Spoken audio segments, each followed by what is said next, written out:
ఉన్నారా అని అడిగాడు. వాళ్ళ సమాధానం ఏంటంటే, పరిశుద్ధాత్ముడు ఉన్నాడన్న సంగతే మాకు తెలియదు, మేము వినలేదు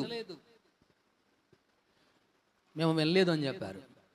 కాబట్టి పరిశుద్ధాత్మను పొందని అవిశ్వాసులు ఇక్కడెవరైనా ఉంటే ఇకనైనా ఎప్పటికైనా మించిపోయింది ఏమీ లేదు.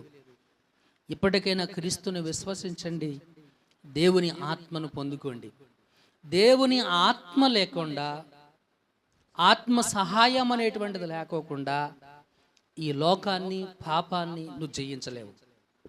పరిశుద్ధ వాక్యం చాలా స్పష్టంగా చెప్పింది, దేవుని ఆత్మ మనలను పాప మరణ నియమముల నుండి మనలను విడిపిస్తుంది అని, విడుదలను కలుగు చేస్తుంది అని. కాబట్టి మిత్రులారా, ఇది గమనించవలసినటువంటి విషయం. నువ్వు పాపము నుంచి విడుదల పొందాలి అని అంటే విశ్వసించి దేవుని ఆత్మను